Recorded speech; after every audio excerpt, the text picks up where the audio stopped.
The gun was already cocked when Theresa Gentry realized she had nowhere left to run.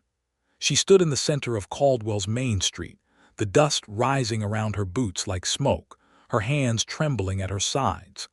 The man across from her, her husband, Edgar Gentry, had a smile on his face that she had learned, over 4 years of marriage, was the most dangerous thing in the state of Kansas.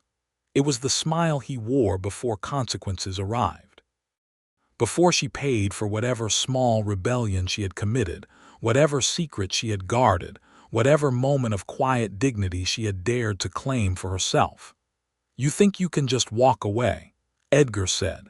His voice was conversational. Almost pleasant, the worst kind. The townsfolk of Caldwell, Kansas stood frozen on the boardwalks. A woman pressed her children behind her skirt. A merchant in an apron turned his back and pretended to examine his window display. Nobody moved to help. Nobody ever moved to help. Theresa's heart was hammering so hard she could feel it in her teeth. She had been planning this morning for 6 weeks. 6 weeks of quietly setting aside coins. 6 weeks of packing a single bag with only the things that had been hers before Edgar, before Caldwell, before the contract that had shipped her west from Cincinnati like a parcel addressed to a man who didn't need a wife so much as he needed something to own. She had planned to be gone by sunrise. She had planned to be on the southbound stage to Wichita before he even noticed the cold space in the bed beside him. But Edgar Gentry always knew. That was his gift and her curse. He always knew. "Put the gun down, Edgar," she said, and she was almost proud of how level her voice sounded even now. "I'm not pointing it at you," he said, glancing down at the weapon in his hand as if surprised to find it there. "I'm just holding it. Man has a right to hold his own property." The implication was not lost on her. She was his property too. Had been since the day she'd signed her name on that paper in Cincinnati, too young and too desperate to understand what she was signing away. That was when the sound of boots on the boardwalk cut through the silence, unhurried, deliberate, each step landing with the particular confidence of a man who had calculated the exact distance between himself and Edgar Gentry and found the odds acceptable. She didn't know him then. She would learn his name within the hour and it would change everything. He stepped off the boardwalk and into the street, positioning himself at a 45-degree angle to Edgar, not directly between them, she would notice later, but at an angle that meant Edgar would have to swing the barrel past him to aim at her. Tactical, careful, the move of a man who had done this kind of mathematics before. "Morning," the stranger said to Edgar, touching the brim of his hat. He had dark brown hair going gray at the temples, sun-darkened skin, and the kind of eyes that looked like they had witnessed enough of the world to stop being surprised by most of it. He wore no badge. "Something I can help you with." "Nothing that concerns you," Edgar said. The stranger looked at Theresa then, and the question in his eyes was genuine, which startled her more than anything else that had happened that morning. "Is that right?" he asked her directly. Not Edgar, her. Nobody asked her things directly. She could not speak. Her throat was locked around words that had no shape yet. It was that pause, that strange, suspended moment of being addressed as a person with an opinion that saved her life. Because while Edgar's attention flickered with irritation toward the stranger, Theresa moved. She grabbed the first thing within reach, which was the iron hitching rail post at the nearest tie-up, and she yanked herself behind it as the sound of a boot scraped on packed earth, and the stranger said, very quietly, "I wouldn't." Edgar looked at the stranger's hand, which had not moved toward his weapon, had not performed any of the theatrical gestures that preceded violence in the dime novels she had read as a girl. His hand simply rested near his holster with an absolute stillness that was somehow more threatening than any motion could have been. Edgar laughed, put the gun away, said something about how a man's wife was his own business, walked back into the saloon, just like that. And Theresa stood behind the hitching post with her hands still white-knuckled on the iron, watching the swinging doors settle, not quite able to believe that the morning hadn't ended with her bleeding in the street. The stranger turned to her. "Are you all right?" he asked. "Yes," she said, automatically, because that was the only acceptable answer she had ever been allowed. He looked at her for a moment with those calm, serious eyes, and then he said something that nobody had said to her in so long that it landed in her chest like a stone dropped into still water. "Are you happy here?" And she realized, in the long silence that followed, that no one had ever asked her that before. Not once. Not in her entire life. Not her father, who had died when she was 15 and left her and her mother in the kind of poverty that makes decisions for you. Not her mother, who had seen the advertisement in the Cincinnati Enquirer, respectable women sought for frontier marriage, good character required, all arrangements provided, and had circled it with a pencil and set it on the kitchen table without a word, which was itself a kind of answer to a question Theresa had never dared ask. Not Edgar, who had met her at the Caldwell stage depot on a hot September morning in 1877 with a new shirt and a perfunctory handshake, and who had proceeded to spend the next 4 years treating her like a well-maintained piece of livestock, fed, housed, kept from running off, never once considered as a being who might have feelings about any of it. "Are you happy here?" She opened her mouth, closed it. The dust settled around her boots. "No," she said. First time she had ever said it out loud. The stranger nodded, as if this confirmed something he had already known. "Warren Boone," he said, extending his hand. "I'm passing through. If you need to get somewhere, I have 2 horses." She looked at his hand, then at the saloon doors, then back at his hand. She had 6 weeks of saved coins in the bag she'd dropped when Edgar cornered her, and the bag was lying against the base of the water trough 15 feet away. She could see the corner of it from here.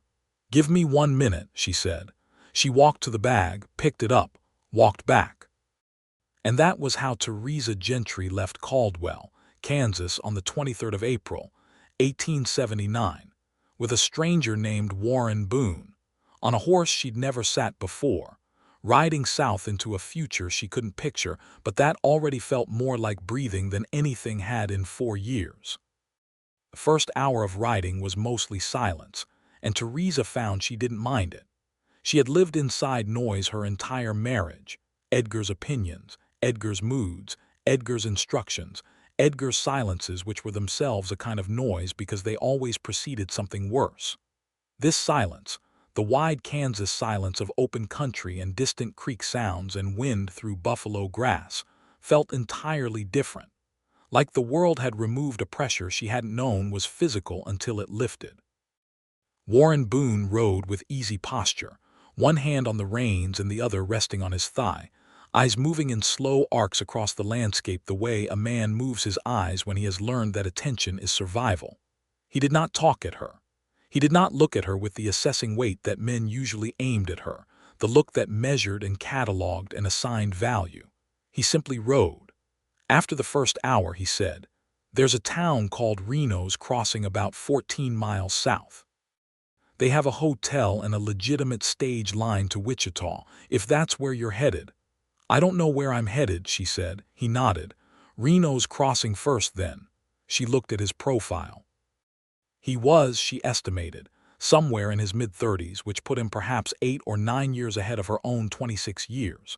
There was a quality to him that she couldn't immediately name, a stillness that was different from Edgar's silences, which were always loaded with unspent anger. This was a genuine stillness, the stillness of a person who had arrived somewhere interior and didn't feel the need to perform for the people around him. "Why did you step in?" she asked. "Back there." "You didn't know me." "No," he agreed. "Most men in Caldwell wouldn't have." "I know." She waited, but he didn't elaborate, and she found she respected that. There was no speech about honor, no self-congratulation, no expectation of gratitude. He had done what he'd done because it had needed doing, and that was apparently the full extent of his reasoning. "Where are you from?" she asked. "Originally, Missouri. Grew up near Joplin." He paused. "Last 10 years mostly moving." "What do you do?" "Cattle work when I can find it. Some scouting.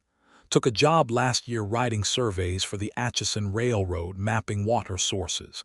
He glanced at her briefly. "Nothing particularly interesting." "Why are you going south?" "Was offered a position at a ranch in the Indian Territory. Foreman job. Decided to take a look at it." He said this without emphasis, as if a foreman's position at a ranch were the most ordinary thing in the world, which she supposed it was, except that she found herself listening to him the way she used to listen to stories when she was a girl, with that particular attention that comes from wanting to know what happens next. They reached a creek crossing around noon, and Warren watered the horses while Theresa sat on a flat rock and ate from the provisions. She'd packed dried beef and a biscuit from yesterday's pan, which was slightly stale but edible. She had offered to share, and he had thanked her and declined, producing his own provisions from his saddlebag with the self-sufficiency of a man who had been taking care of himself for a very long time. "Can I ask you something?" she said. "You can ask." "That question you asked me this morning, are you happy here?" She stopped. "Do you usually ask women that? Women in situations like mine?" He chewed his food thoughtfully before answering. "I've seen a handful of situations like yours," he said. "I've never asked the question before. It seemed like the right question this time." He looked at the creek, watching the water move over the rocks. "I think I was asking myself, actually, whether I was happy where I was, and the answer was no, so I moved on. Seemed reasonable to wonder whether you'd ever been given the chance to answer the same thing." Theresa looked at the moving water. "It made me realize I'd never been asked," she said. "Not once in my entire life." He looked at her then, really looked at her, and she felt the quality of his attention differently than she'd felt anyone's attention in years. Not evaluating, not wanting, simply seeing.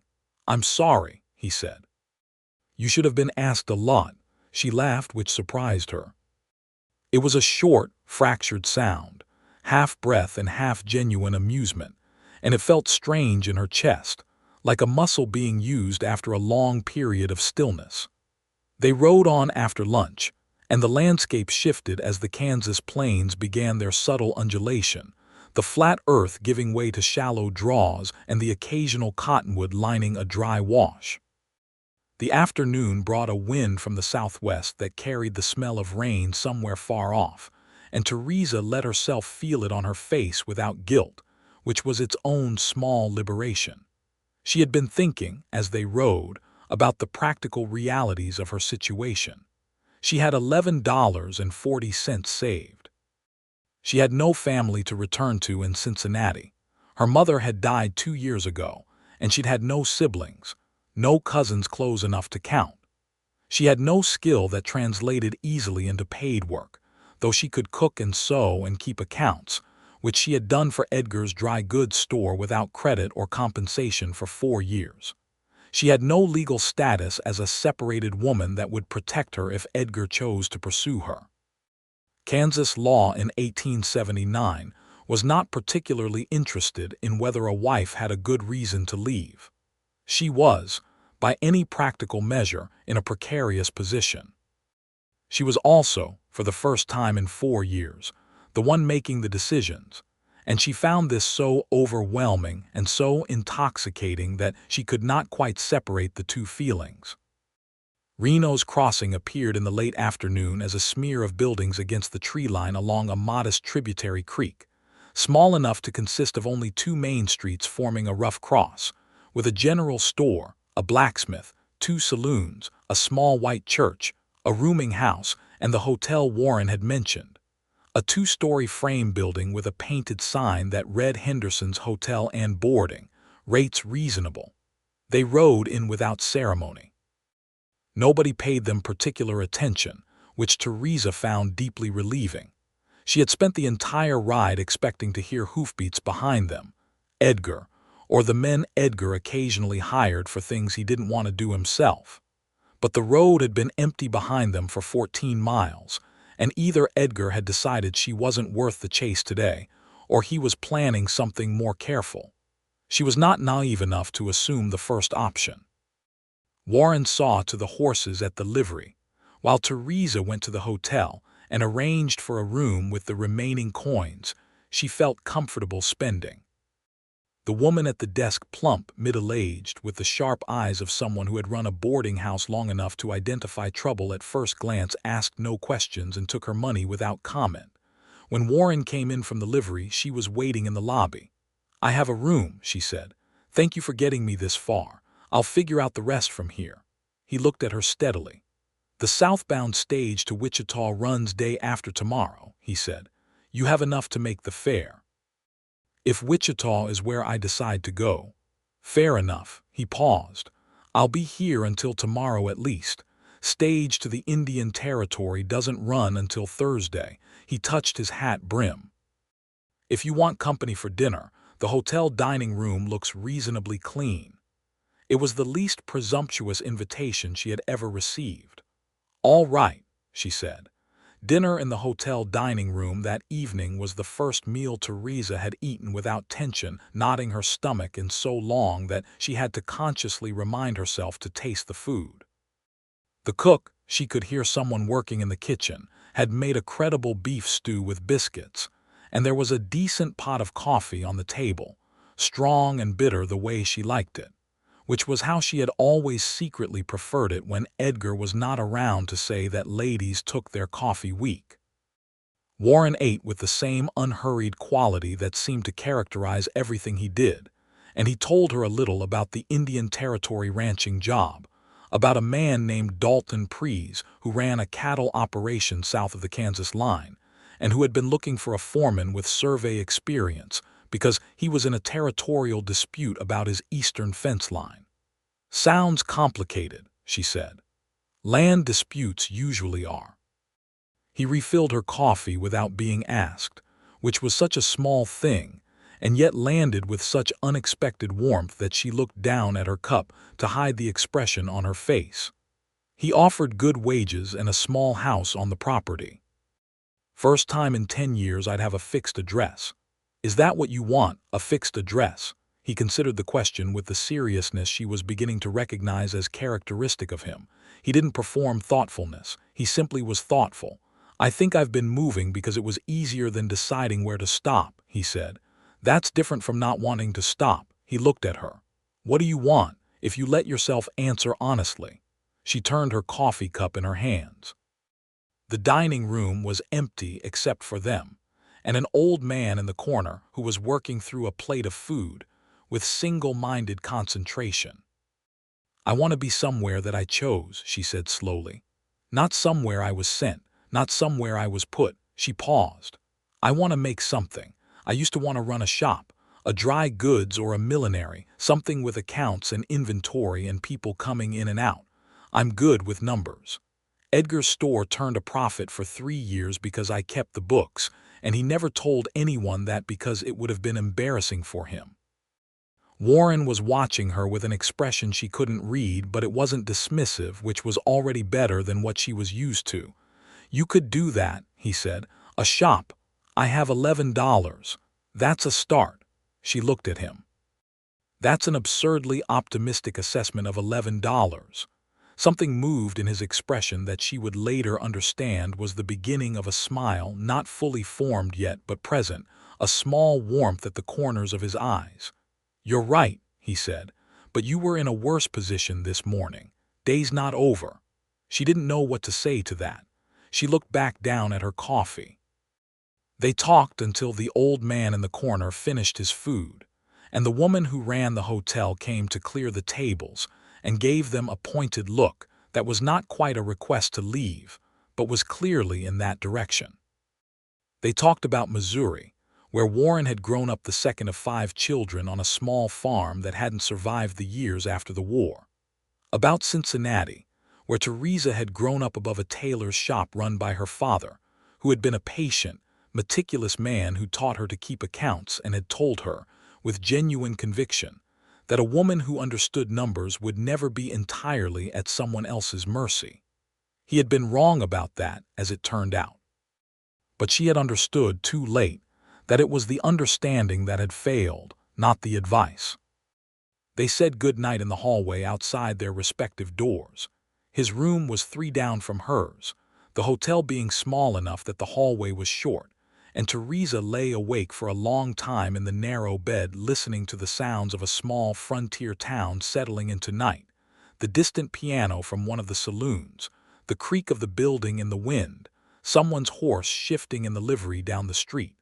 She kept returning to the question, "Are you happy here?" And her own answer, which she had never spoken before in her life. No, she had been afraid to say it for so long that she had almost stopped knowing it was true. Fear does that. It doesn't just silence you. It eventually teaches you to stop noticing what you're being silenced about. She had told herself over the years that this was simply what life was, that happiness was a childish expectation, that comfort and safety, such as they were, which was not very, were reasonable substitutes. She had been so busy managing Edgar, managing the household, managing the thousand small crises that constituted daily life with a man like that she had genuinely forgotten she was allowed to want anything different. One question, asked by a stranger in a dusty street, and 4 years of accommodation had cracked open like old plaster. She slept eventually, and slept better than she had in years. In the morning, she found Warren already at the dining room table with coffee and a copy of the Wichita Beacon that someone had left behind, several weeks old, but he was reading it with interest anyway. He looked up when she came in, and there was something in his face that she was beginning to catalog as his particular expression for her, a quality of attention that was different from how he looked at other things, at the newspaper, at the window, at the hotel owner when he ordered his breakfast. She wasn't sure yet what to do with that observation. "Sleep well?" he asked. "Better than I have in a long time," she said honestly. She sat down across from him and accepted the coffee the hotel owner's daughter brought.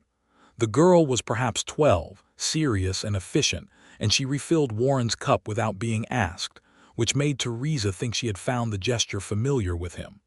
After breakfast, Warren asked if she wanted to walk the town. She said yes. It was a simple thing to be asked. She was finding that simple things were becoming revelatory experiences. They walked the 2 main streets of Reno's Crossing, which took perhaps 20 minutes at a comfortable pace. She looked at the buildings with the particular attention she had developed working Edgar's store, assessing foot traffic, noting what establishments were busy and which were not, identifying gaps. There was a general store that looked reasonably well stocked, a blacksmith doing steady business, a small millinery that appeared to be closed, its window dusty and its sign faded.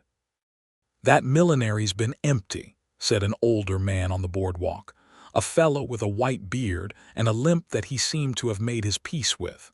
He had caught her looking. "Widow Ferris ran it, but she went to live with her daughter up in Dodge City back in the winter. Town's been without since." "Is the building available?" Theresa asked. "Far as I know, building belongs to a fellow named Hutchins who runs the grain exchange." He pointed vaguely south. "He'd be the one to talk to." Theresa looked at the millinery window. She looked at Warren, who was watching her with an expression that was patient and entirely without pressure, which was itself so unusual that it felt like a gift. "I'm going to talk to Hutchins," she said. "I'll come with you if you want," Warren said. "You don't need to." "I know." She smiled. She had been smiling more in the last 18 hours than she had in the previous several months. "Come on, then." The grain exchange was a busy, dusty operation at the south end of the Eastern Street, and the man named Hutchins turned out to be a compact, businesslike individual in his 50s with ink-stained fingers, and the look of a man who evaluated everything in terms of ledger entries. He heard Theresa's inquiry about the millinery building with the careful attention of someone calculating possibility.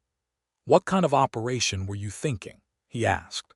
"Millinery and dry goods." "Light inventory to start. I have some capital." This was a generous description of $11, but she kept her voice level.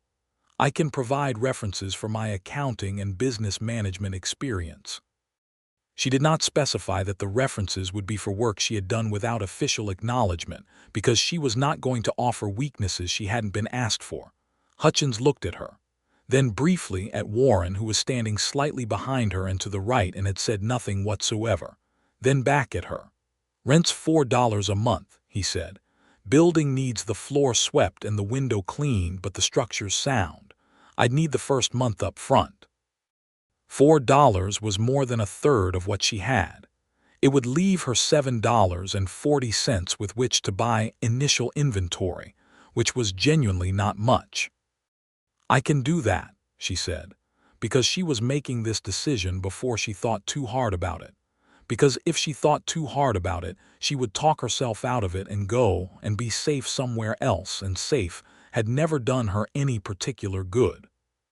She signed the rental agreement with Hutchins's pen and paid him $4 from her bag and walked out of the grain exchange holding the key to the millinery building, which was a small iron key on a plain ring, and it felt in her hand like the heaviest and most significant object she had ever held. Warren was looking at her. "You're staying in Reno's Crossing," he said. "It seems like it." She looked at the key. "I might be completely insane." "You might be," he agreed. "Or you might have just made the best decision of your life." He paused. "Those two things often look identical from the outside." She laughed again, and this time it came easier, more natural, less like a muscle being forced. Over the next 2 days until Warren's Thursday stage, he helped her clean and air out the millinery building. This was not something she asked him to do. He simply appeared the first morning with a broom and started in on the floor without commentary, which she found so disarming that she stood in the doorway for a full minute watching him before she could make herself move to help. They worked well together. She noticed this with the part of her mind that was always noticing things, cataloging them, filing them away. He moved thoughtfully in a space, didn't crowd her, didn't direct her, occasionally asked where she wanted something rather than simply putting it where he thought it should go. These were small things and large things simultaneously. By the second afternoon, the shop had clean windows, a swept floor, and a tentative arrangement of the shelving that Widow Ferris had left behind.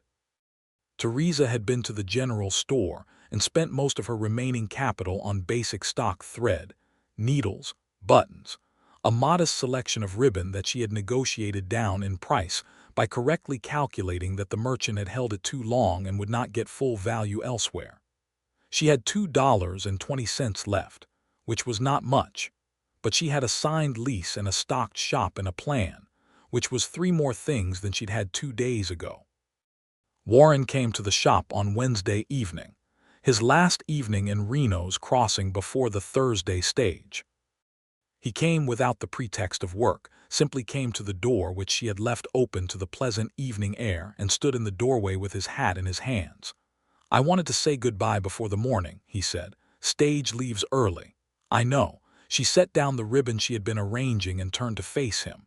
The evening light was coming through the clean window behind her and she could feel the warmth of it on her shoulders. "Warren, I want to say something." "All right."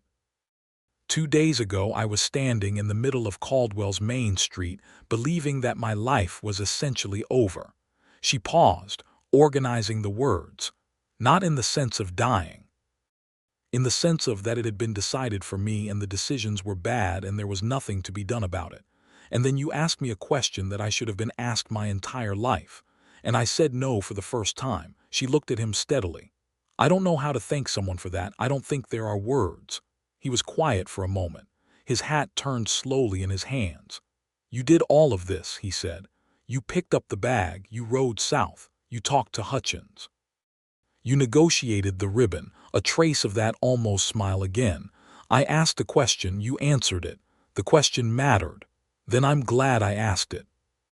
They stood in the early evening quiet, the sound of the creak coming faintly through the open door, and Theresa felt the strange and terrifying sensation of not wanting someone to leave, not from fear or dependency, the feelings that had tethered her to Edgar, but from genuine wanting, the kind that has its own integrity, that isn't about need but about preference, about choosing.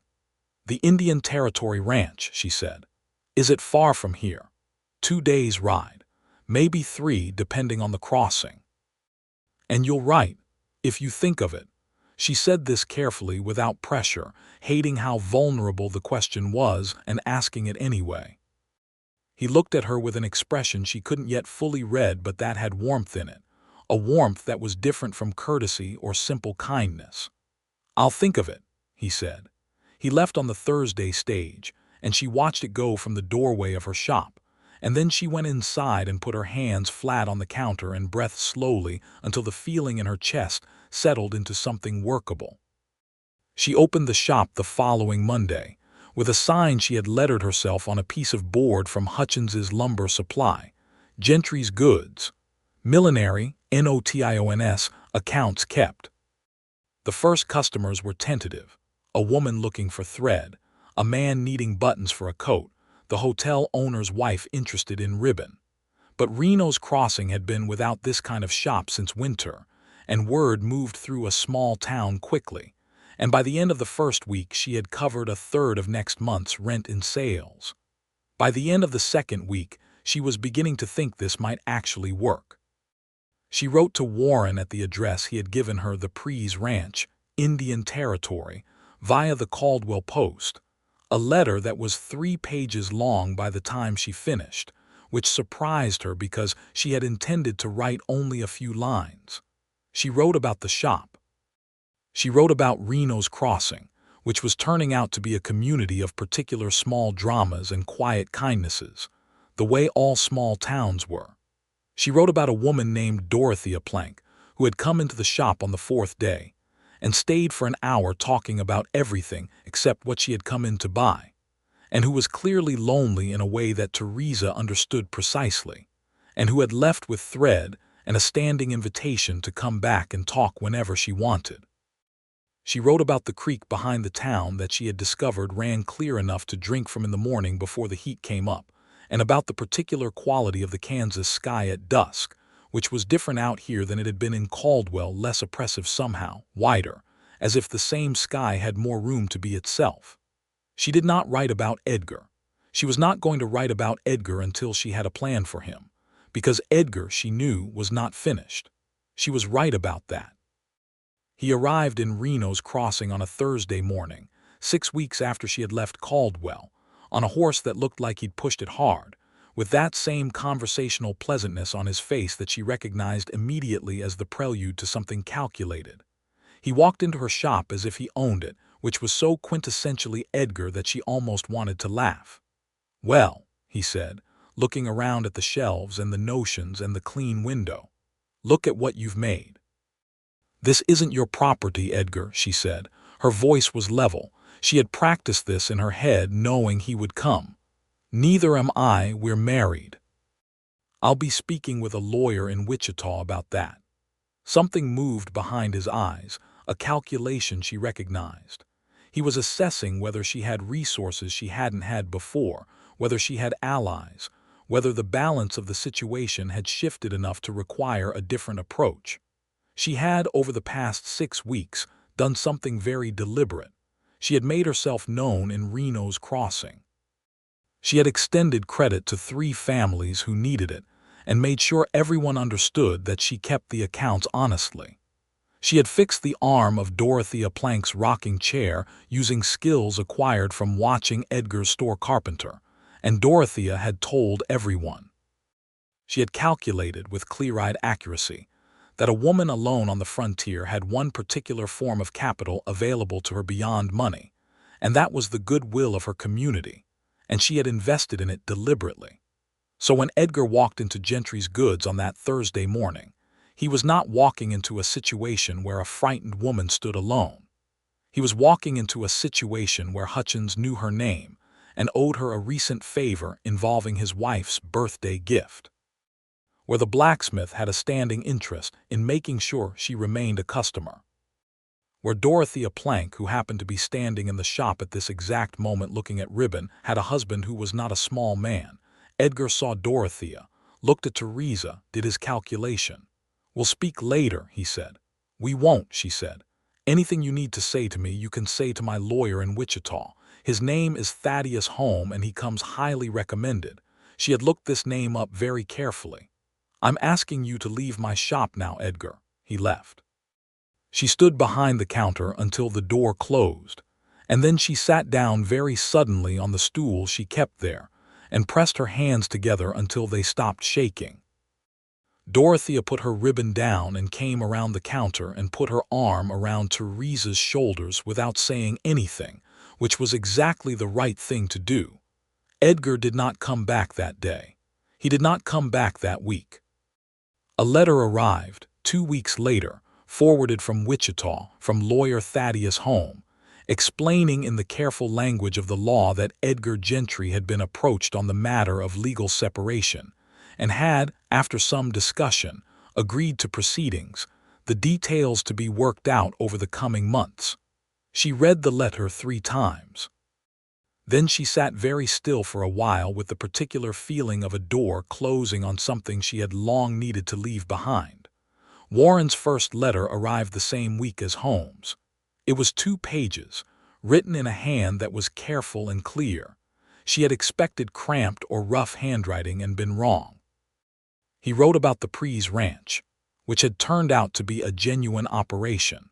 3,000 acres of good grass running along a creek that fed into the Cimarron, with a herd of 400 head, and the territorial fence dispute that he had immediately understood to be a legal problem rather than a physical one, which had apparently surprised and pleased Dalton Prees considerably. He wrote about the landscape of the Indian Territory, which he described with a precision that made her understand he saw things carefully. And at the end, in a passage that she read twice before she understood it entirely, he wrote, "I think about Reno's crossing more than is probably reasonable for a man who was only there 3 days. I think about the shop and whether the ribbon arrangement worked out the way you planned it. I think about the question I asked you and about your answer, and about the fact that you opened a business 6 days later. I don't tell this to many people, Mrs. Gentry, but I'm telling you, I'm glad you were in that street. I think I was riding through Caldwell for a reason I didn't understand at the time." She wrote back that evening. The letter was 4 pages. Their correspondence fell into a natural rhythm after that, a letter every 2 to 3 weeks, sometimes more, the postal service being what it was on the frontier, which meant that letters occasionally arrived out of order, and she had learned to read the dates carefully before she read the content. She kept his letters in a box beneath the counter of the shop, which was not perhaps the most practical arrangement but felt right. The shop grew. By summer she had added a small selection of practical clothing work shirts, heavy cotton dresses, wool stockings, and had negotiated with a woman in the county who could sew faster than anyone Theresa had ever watched, a Cheyenne woman named Elise who had grown up between the reservation and the frontier town in the particular painful in-between space that this land demanded of people who existed in the margins of the maps. Elise sewed beautifully and was paid fairly, and came to regard Theresa with a particular steady respect that was not friendship exactly, but was something honest and reliable. Theresa, who had grown up with the casual prejudices of her class and time, found herself daily confronted with the evidence of what those prejudices had cost this land and these people, and she found that confrontation uncomfortable in the way that necessary reckonings tend to be, and she sat with the discomfort rather than looking away from it. In August, a letter arrived from Warren that was different in tone from the others, more careful, more deliberate in its phrasing, as if he had written it several times before. He wrote, "I have been thinking about what to say in this letter for 3 weeks, which is why it's late. I'm going to say it plainly because I don't know another way. I think about you, Theresa, not just about the shop or the town or the interesting correspondence. I think about you. I think about the way you look standing in the grain exchange talking to Hutchins, as if you had been running businesses your entire life. I think about the evening at the shop when you said you didn't know how to thank someone for asking the right question. I think, if I'm honest, about you in the way that makes me examine whether I have any right to be thinking about you, given that you've recently escaped from one situation where a man thought he had a claim on your time and attention, and I would rather remove my own hand than give you reason to feel that way about me. But I thought you should know. If it changes nothing, it changes nothing, and I'll continue to write about the fence dispute and the herd and the Indian Territory weather, which is interesting in its own right. If it changes something, I leave that entirely to you." She read the letter on a Tuesday morning in the shop, before she opened. Sitting on her stool with the early light coming through the window, she had made a point of keeping clean, because she believed that clear windows were the most reliable signal of a well-run establishment. She read it twice, then set it face down on the counter. She thought about it all day while she worked, while she talked to customers and managed the accounts and helped Dorothea select fabric for a winter coat. That evening she wrote back, "Warren, I've been thinking about you in that way for longer than I've been willing to admit to myself, which is its own kind of answer. I want to say something that I need to say clearly. I'm not afraid of feeling this way. I was afraid of many things for a long time. I'm learning not to be afraid of the things that are genuinely mine to feel. You are one of those things. Come to Reno's Crossing when you can." His reply came 3 weeks later, which was an eternity. "I'll be there in October. Pries is giving me 2 weeks." October arrived with the first cold, the mornings sharp and the afternoons still warm enough to keep the shop door open, and Theresa found herself watching the road from Caldwell with an attention she recognized as anticipation, which was a feeling she had to keep reminding herself she was allowed to have. He came on a Wednesday. She saw his horse before she recognized him, a bay gelding she hadn't seen before, a different horse from the one he'd ridden in April, and then she recognized the posture, that particular unhurried uprightness, and something in her chest did something she was not going to attempt to describe in medical terms. She stayed behind the counter. She was not going to run out into the street, not because she didn't want to, but because she was a woman with a business and a reputation, and she had built them carefully. He tied the horse at the rail and came through the door, and the bell above the door that she had hung in June made its small sound, and he looked at her across the shop with an expression that was so completely uncomplicated in its pleasure at seeing her that she felt it like sunlight. "Hello," he said. "Hello," she said. They stood there for a moment being entirely inadequate with words, and then she came around the counter and he covered the distance from the door and they shook hands, which was the appropriate greeting for the time and the place, and then they were still holding on, and that was enough for the moment. "The fence dispute," she said. "Resolved in Pries's favor," he said. "The survey evidence was clear." "The shop," she said, "looks better than I imagined, and I was imagining it fairly regularly." Reno's Crossing was small enough that Warren Boone's return, she thought of it as a return, though technically he had only passed through once, was noted and commented on, gently and mostly kindly, because Reno's Crossing had developed a degree of proprietary interest in Theresa and her well-being, of the sort that small communities develop around people they have decided to regard as their own. He stayed at the hotel, same room as before. She found this appropriate and didn't suggest anything else, because what she had with Warren was something she was going to approach with all the care and intention she had not had the chance to give to the first major decision of her adult life. She was not going to be careless with something this important. They walked in the evenings after she closed the shop.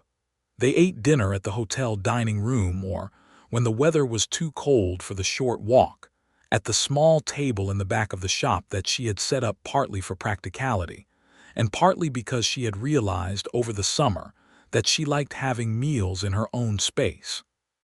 They talked about everything, the law, which both of them had been forced to understand out of necessity rather than interest.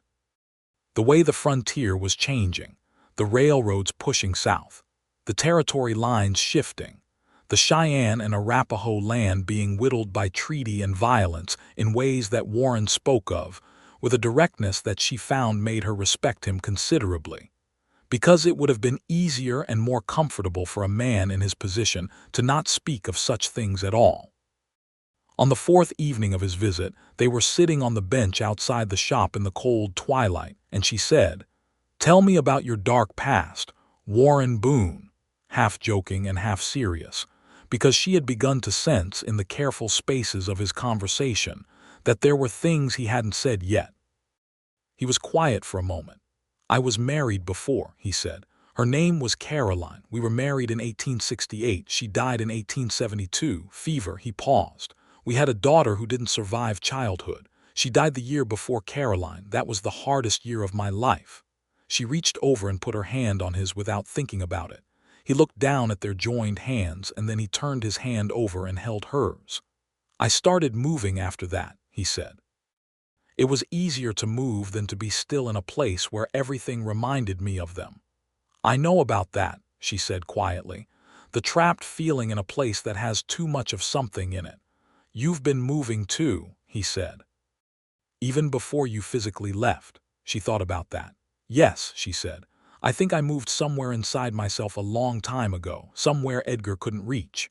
"Good," he said, and then after a pause, "She would have liked you, Caroline. She liked people who were honest about difficult things." Theresa felt the trust of this, the careful, deliberate sharing of the most private grief, and held it the way she had learned to hold the things that mattered. "Thank you for telling me," she said. "Thank you for asking."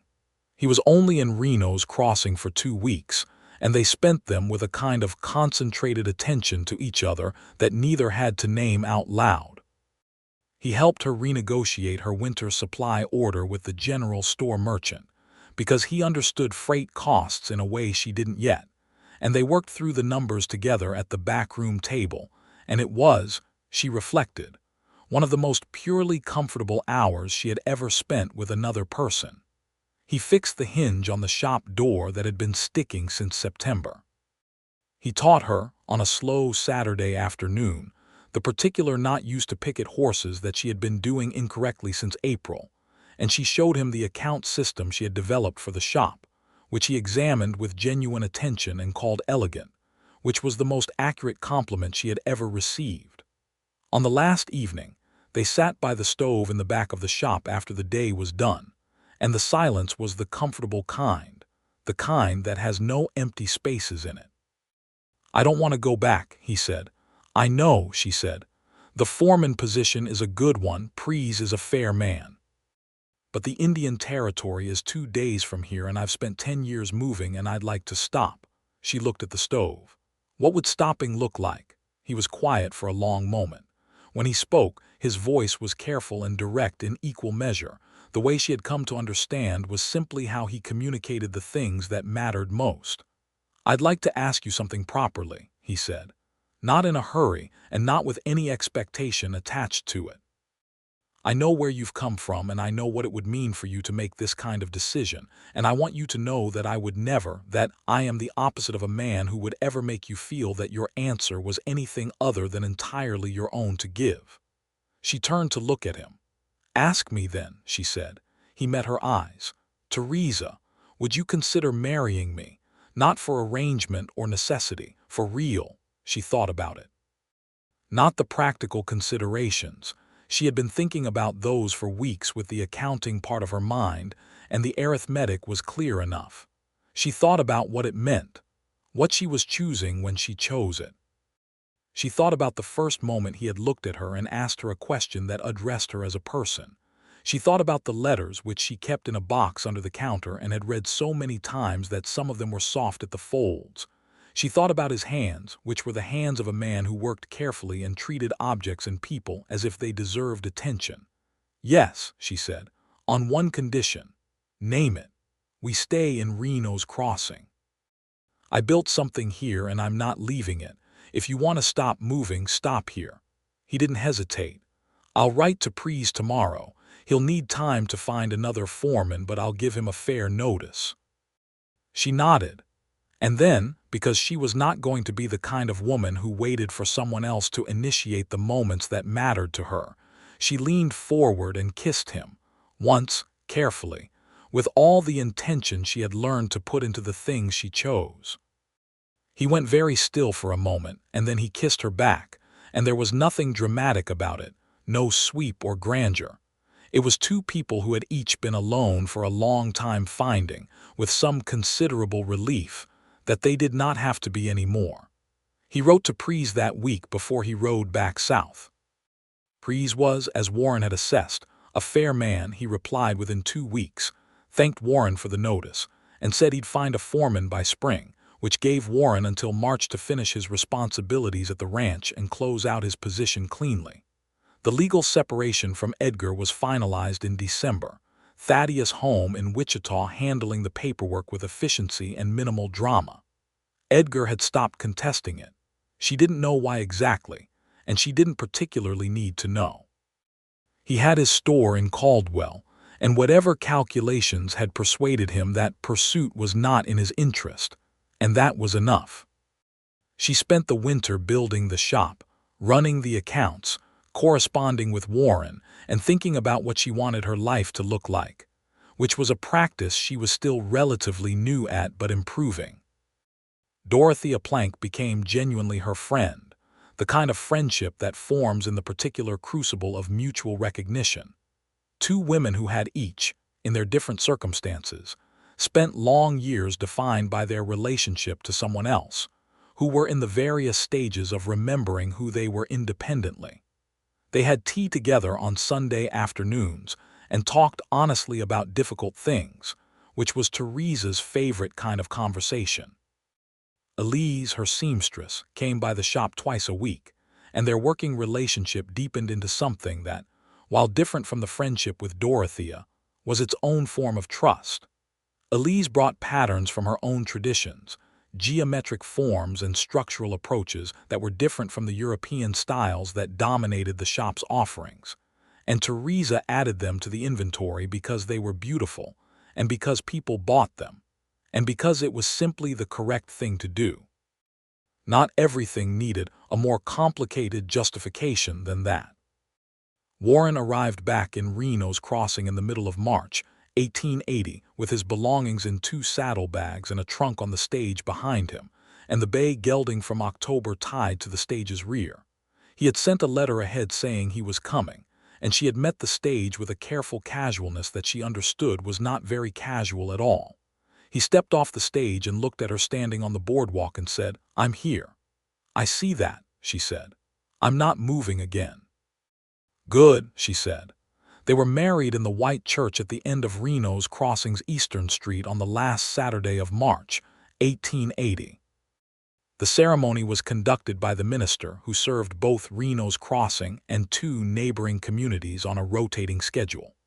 The witnesses were Dorothea Plank and Hutchins from the Grain Exchange, who had developed over the months a sincere regard for Theresa that had nothing to do with business. Elise was also present, in the 3rd pew, and when Theresa caught her eye during the ceremony, Elise gave her a small, precise nod that communicated volumes. It was a March day with the particular quality of early spring on the Kansas plain, cold enough to see breath, warm enough that the cold was exhilarating rather than punishing. The sky, that enormous flat blue that made everything under it feel very clear and very real. Theresa wore a dress she had made herself from fabric she had selected very carefully from her own shop's inventory. A dark blue wool that she had argued with herself about for 3 weeks, and finally purchased on the grounds that she was allowed to want something nice, and that $11 was no longer the entirety of her resources. She looked at Warren during the ceremony with the full attention she had been paying him for 11 months and found, as she had found consistently over that time, that looking at him was something she had no desire to stop doing. He held her hand through the entire ceremony, which was not the convention, but neither of them was particularly interested in that. When the minister pronounced them married, the assembled witnesses clapped, and Dorothea cried, and Hutchins looked moved in the way that practical men look moved, with great effort to appear otherwise. They ate a wedding meal in the hotel dining room. The hotel owner had insisted on providing it, which was her contribution to the occasion. And then they walked home to the small house behind the shop that Warren had spent the last 2 weeks making livable. He had bought it from a family moving further west, a modest 2-room structure that was structurally sound and needed mostly cleaning and some carpentry work on the window frames, both of which Warren had addressed with the same methodical care he applied to everything. She had helped with the curtains, which were a practical cream-colored cotton, and he had hung them without comment, and then stood back to look at the effect and said, "Better," with such simple satisfaction that she had felt it like warmth. Their first year of marriage was nothing like her first marriage. This distinction seemed so obvious as to be not worth noting, and yet Theresa found herself noting it constantly, with a kind of quiet gratitude that never entirely wore away. Warren did not manage her. He did not critique her choices or use her capability against her, or speak over her in company or suggest by silence or action that her judgment was subordinate to his. He lived with her the way he rode and the way he worked, attentively, without crowding, with a steady regard for her personhood that was as consistent as the sunrise, and that she found, each morning, genuinely extraordinary. He found work in Reno's Crossing without difficulty. His survey experience was valuable in a region still being mapped and contested, and he spent his days working for a county land office that was coordinating the growing complexity of homestead claims and road projects, and the ongoing territorial negotiations that shaped this part of the country. He was good at it, precise, honest, patient with the bureaucratic obstinacy that attended any government work in 1880, and he came home in the evenings with the satisfied tiredness of a man who had done useful work. She ran the shop. Business continued to grow.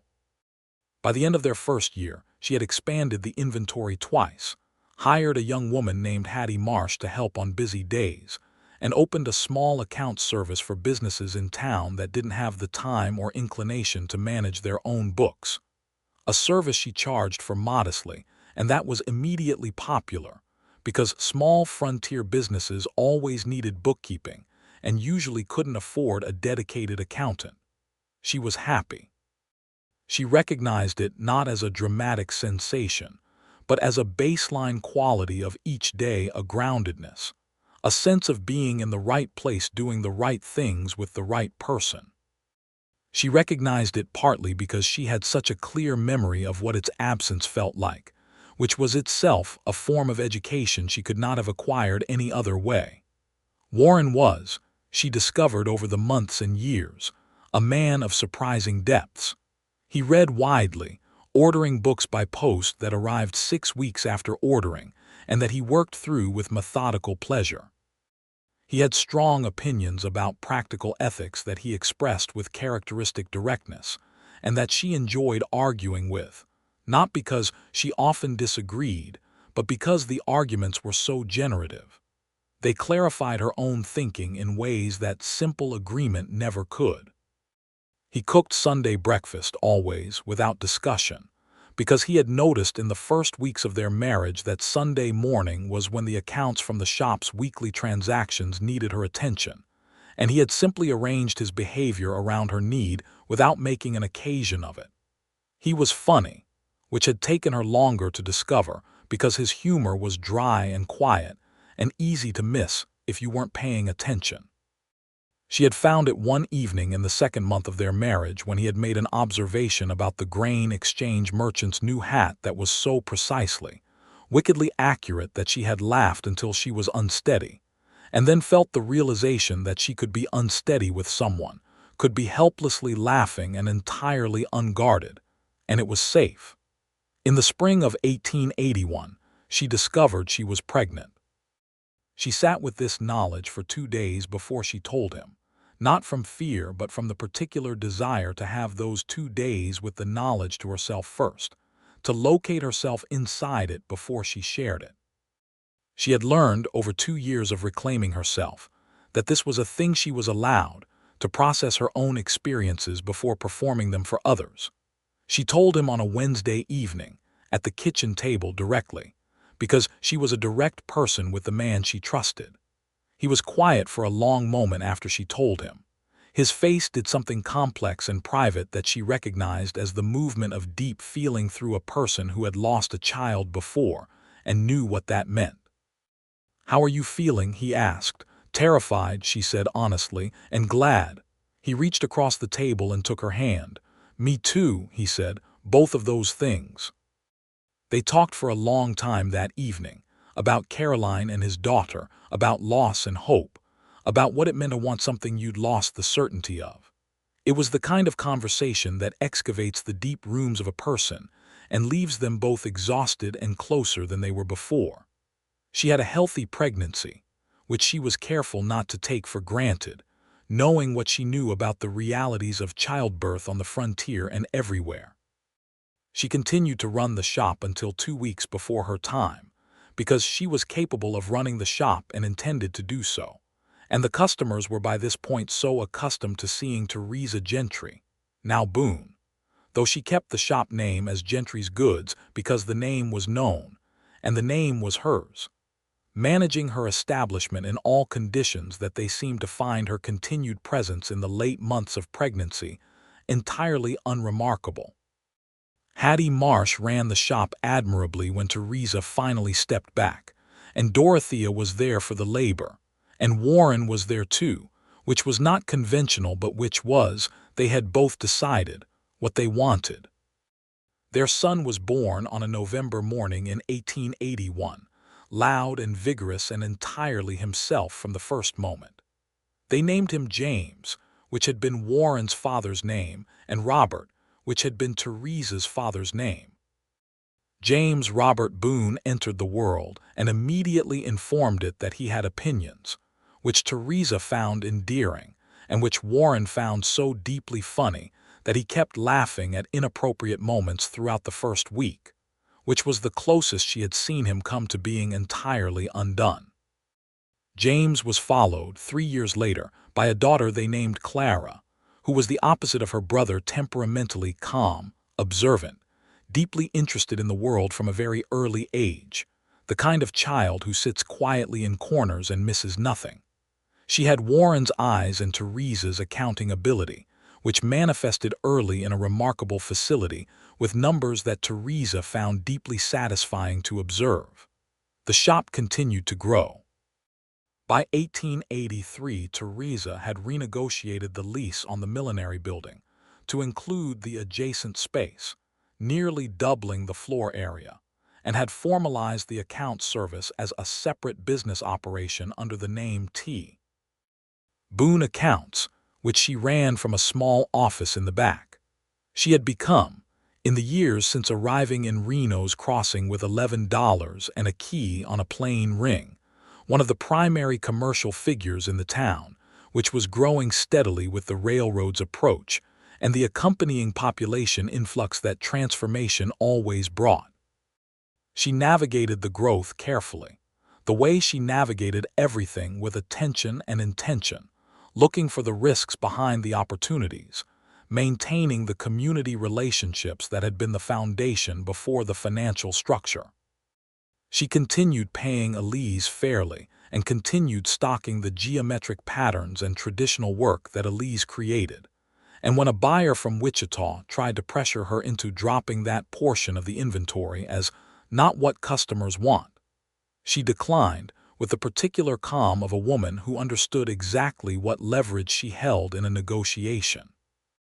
Warren, in the meantime, had expanded his land survey work into a small private practice, Warren Boone Land Survey, which operated from a corner of the room that Theresa jokingly called his office, and which consisted primarily of his drafting equipment and an enormous map that covered most of one wall.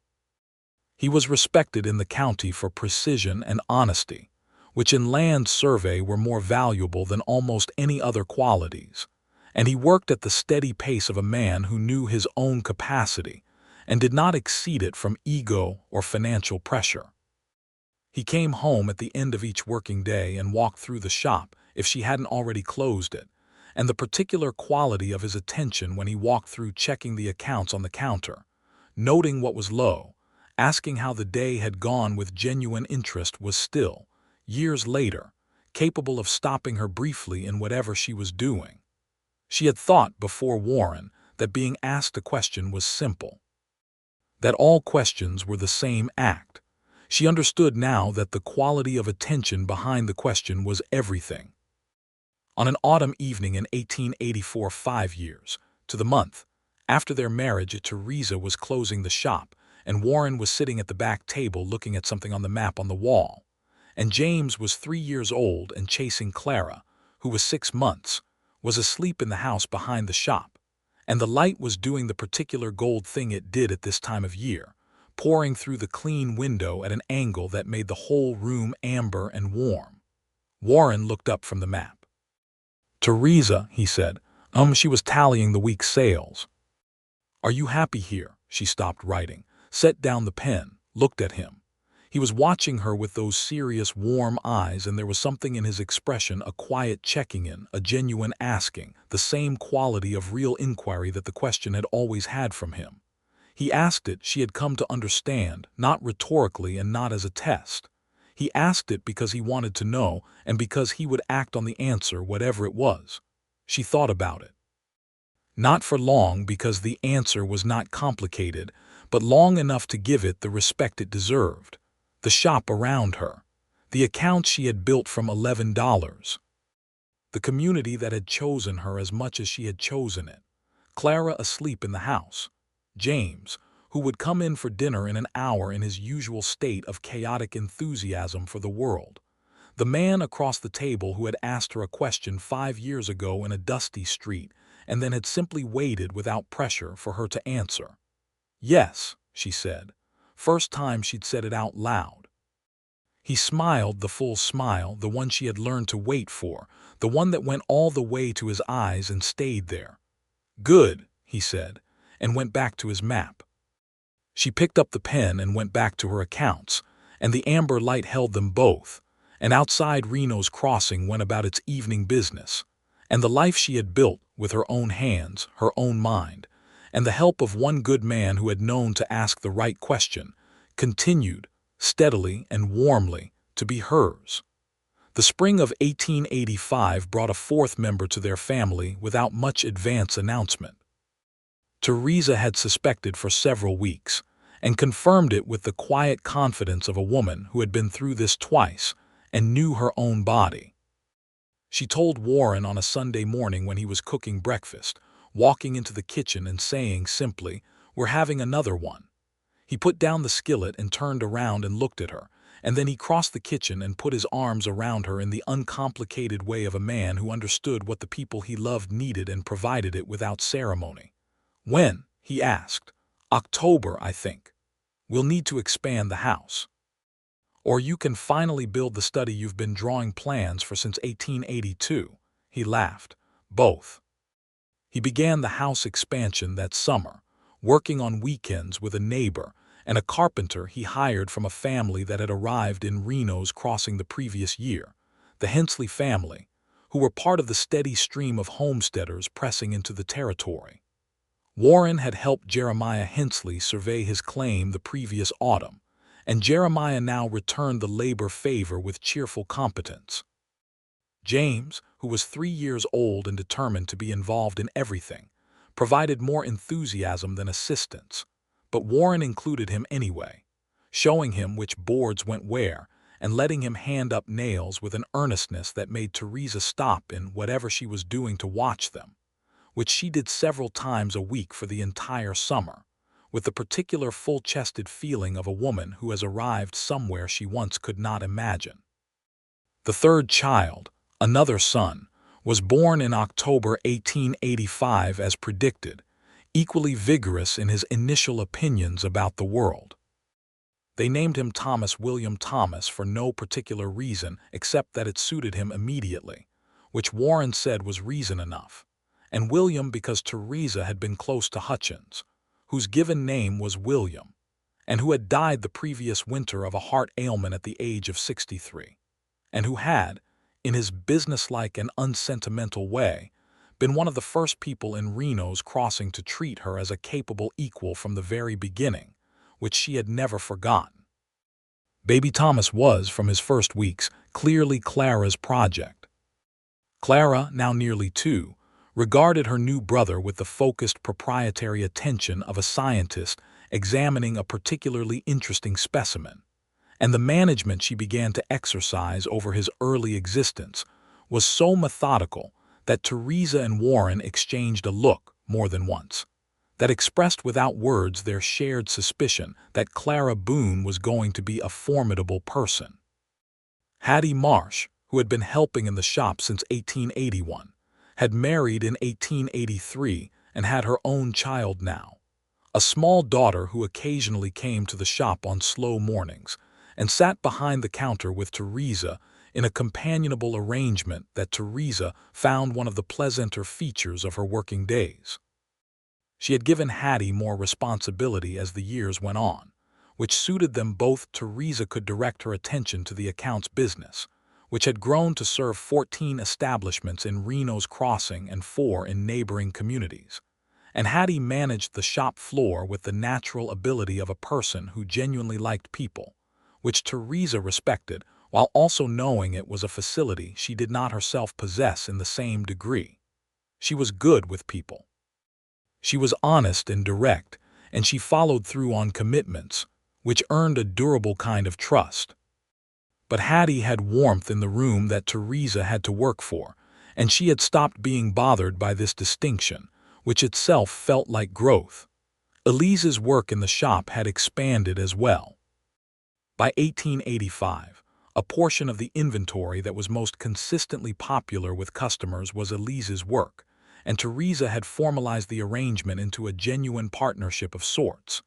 Elise took a percentage of sales on her pieces, maintained creative control over her designs, and was listed, at Theresa's deliberate insistence, on the shop's ordering documents as a supplier. It was a small thing in some ways. In other ways, it was not small at all. In 1886, Reno's Crossing got its railroad spur, which was the transformation that had been anticipated for years and which arrived with the full disruption that such changes always carried. The town's population nearly doubled in 8 months. New businesses opened. Old ones adapted or failed. The hotel expanded. 2 new saloons appeared, which brought the attendant complications. Land prices shifted sharply. Theresa and Warren had been preparing for this since 1884, when the survey data that Warren had access to through his professional work made it clear that the spur was coming and approximately when. They had purchased a second property, a corner lot on the main commercial street, in 1884 at pre-railroad prices, with the intention of holding it. The railroad made that lot worth 3 times what they had paid for it inside a year. They used the proceeds carefully, expanded the accounts business into a dedicated office space, extended the shop inventory to accommodate the new population's needs, set money aside in the Wichita Bank for James's education and Clara's and Thomas's, which was a conversation Warren had initiated early and that Theresa had engaged with immediately, because she believed with the conviction of a woman who had understood her own father's advice too late that education was the most durable investment available. All of them, she had said when Warren first mentioned it, including Clara. Obviously including Clara, he said, with the slight emphasis of a man who found the qualification unnecessary, which was one of the things she loved most about him.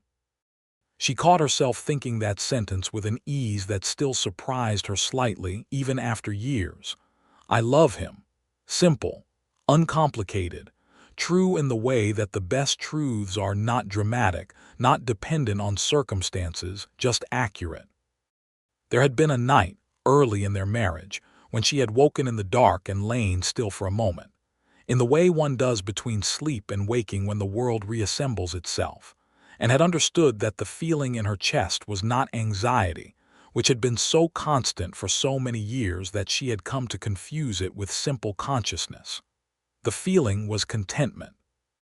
She had lain there for a long time, very still, examining it carefully, the way you examine something unfamiliar to be sure you have identified it correctly. She had identified it correctly. Warren was 41 in 1886. She was 33. He had more gray now at his temples, and she had it threaded through her own hair, which she wore in the practical upswept style of a working woman, rather than the elaborate arrangements that fashion magazines from the East occasionally recommended, and which she had no patience or occasion for. She wore practical clothing and kept her nails short, and her hands were marked by work, which she regarded as evidence of a life well and intentionally spent. She was, by any standard she cared to apply, a different person from the woman who had signed her name to a paper in Cincinnati at age 22, with too little information and too much desperation. Not entirely different, she recognized the same intelligence, the same capability, the same stubbornness that had kept her functional through 4 years of Edgar Gentry. But the shape of the life around those qualities was entirely different, and the shape of the life is not separate from the person. The shape matters. One evening in the summer of 1887, when Thomas was nearly 2 and James was 5 and Clara 3, and all 3 children were asleep in the expanded house, and the evening was warm and the crickets were doing their full performance, she and Warren sat on the small porch he had added to the back of the house overlooking the creek that ran behind the property. She had a cup of tea. He had coffee. The lamp inside cast a warm rectangle of light through the door, and the stars, which the plains never failed to provide in abundance on clear nights, were performing above them. "I want to ask you something," she said. "Ask. That first day, when you rode through Caldwell, you said you were on your way south, that you hadn't planned to stop." "That's right. What made you stop?" He thought about it for a moment. "I saw a man with a gun and a woman with nowhere to go and I stopped," he said. "That's not all of it," she said. He looked at her sideways. "No," he admitted. "It's not all of it." He turned his coffee cup in his hands. "I'd been on the road since before dawn. I was tired and I wasn't particularly happy with where I was going or why. I rode into Caldwell for water and I saw what was happening in the street and I thought," he paused. "I thought, this is what I do. I ride past things. I've been riding past things for 10 years because stopping hurts, and I decided a long time ago that not stopping hurts less." He looked at the creek. "And then you picked up the bag," he said. "You walked over and picked it up and walked back, and I thought, she's not afraid. She's terrified, but she's not afraid. That's different. And I thought I'd like to know someone like that." He paused. "And then I couldn't stop thinking about the question I'd asked and the way you'd answered it. Nobody had ever asked her that. That stayed with me." She was quiet for a moment. "Thank you," she said, "for stopping." "Thank you for letting me," he said. "That took something too." She reached over and found his hand in the dark, and he held it the way he had held it through everything, steadily and without performance. The years moved. The children grew. James turned out to be his father's child in temperament, methodical, precise, good with spatial thinking, interested in how things were built. He was going to do something with land or structures or both, and they were going to find him the education to do it properly, and this was not a question. Clara was, as predicted, a formidable person. At 6, she was keeping her own version of household accounts in a small notebook she had requested for the purpose, with a level of accuracy that made Theresa sit down with her one afternoon and actually look at the methodology, which was original and sound. She was going to do something extraordinary, and Theresa intended to make sure she had every possible path available to her, regardless of what the world around her thought about the paths available to women, because the world had been wrong about that subject with considerable consistency, and Theresa had personal evidence of it. Thomas was his own person, entirely gregarious, physical, interested in animals with a specific devotion that had led to the household acquiring, in rapid succession, a cat, 2 cats, a dog, and what appeared to be a permanent arrangement with a crow who visited the back porch most mornings. He was kind to people and creatures alike, and both Warren and Theresa found this quality so straightforwardly delightful that they didn't try to analyze it. Some things were simply good.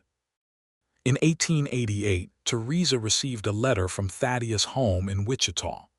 Edgar Gentry had died, the letter informed her, of a liver ailment the previous autumn and had left no will.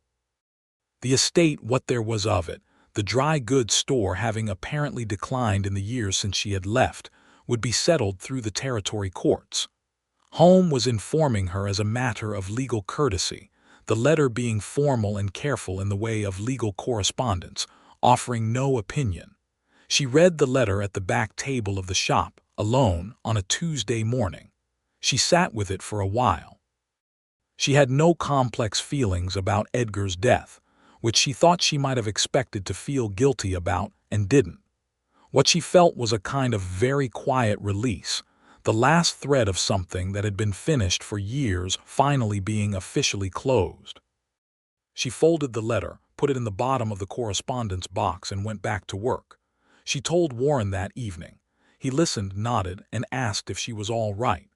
"Yes," she said. And then she said, because she was still moved by the fact that she could say it truthfully, "I am genuinely all right." He smiled and touched the side of her face briefly, gently, in the way he had of acknowledging things without needing to make speeches about them. The following spring, 1889, brought the opening of the Oklahoma Territory to homestead settlement, a rush of people and land claims that sent shockwaves through the surrounding region and kept Warren's survey work at a pace that was nearly more than he could manage alone. He hired a junior surveyor, a young man named Frederick Ashe, recently arrived from Pennsylvania with proper credentials and no practical experience, whom Warren proceeded to educate in the realities of frontier land work with the patient thoroughness of a man who had been well taught by experience and understood the value of passing that on. Theresa expanded the account's business again, taking on several of the new businesses that had opened in the town's latest growth wave.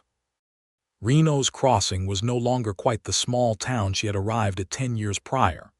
It was a genuine commercial center now, with a bank, a proper hotel, a medical practice, 2 churches, a telegraph office, and a school that James attended and that Clara would attend when she was old enough, and that Theresa had contributed to the establishment of 3 years prior, with a donation of time and money and considerable forthright advocacy in the town meeting that had considered the question. One evening in October of 1889, Theresa stood in the shop after hours with the account spread before her and the lamp burning, and the sounds of her family moving through the house behind the shop, Warren's voice reading to the children before bed, James's occasional interjection, Clara's precise questions, Thomas's animal sounds. And she looked at the accounts and then looked up at the window that she had cleaned every week without fail for 10 years, because she believed that clean windows were the most reliable signal of a well-run establishment.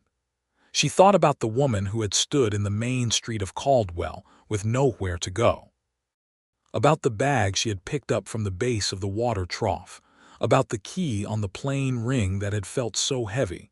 She thought about the question, "Are you happy here?"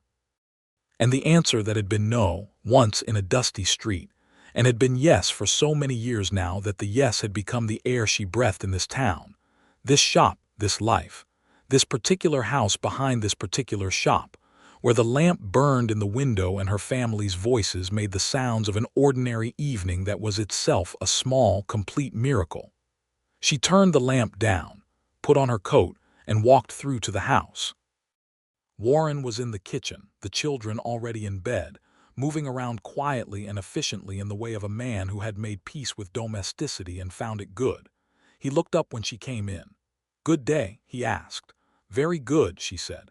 She came around the table to where he was standing and he turned to face her and she put her hands on either side of his face, which was weathered and familiar and the most reliable sight she knew.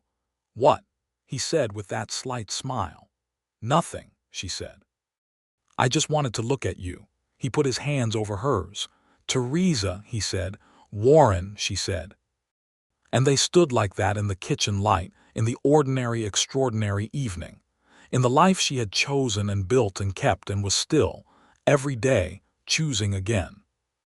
Outside, Reno's Crossing continued with its business, the horses at the rail, the lights in the store windows, the sound of the creek running behind the town, the enormous sky going from blue to purple to black and filling itself up with stars, the same stars that had been above this land long before they arrived and would be long after, indifferent and magnificent and very beautiful. Inside it was warm. That was enough. That was everything.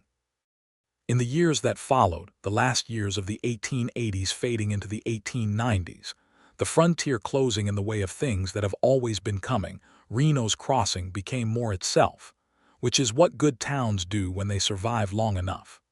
The railroad had brought strangers and growth and all the complications thereof, and the town had absorbed these things the way living organisms absorb changes, some parts adapting, some being lost, the essential character persisting under pressure.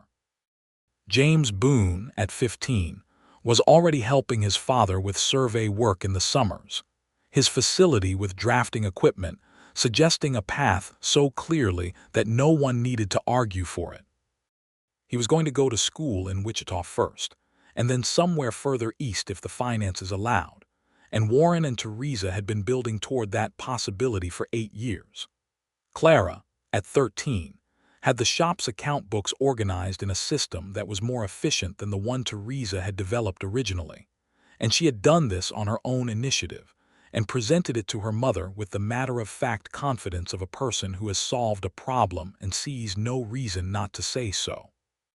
Theresa had looked at the new system, recognized it was better, and implemented it, and told Clara that it was excellent work, said directly and without qualification, because she had made a decision a long time ago that her daughter would grow up knowing that her intelligence was acknowledged rather than managed. Thomas, at 10, had declared his intention to become a veterinarian, which was based on his existing relationship with every animal within a quarter-mile of the house, and which was a declaration that neither parent found remotely surprising. The crow still came to the porch most mornings. Elise had expanded her own operation, the partnership with Gentry's Goods having given her both the income and the visibility to build her own reputation, and she now sold through 3 establishments in the region.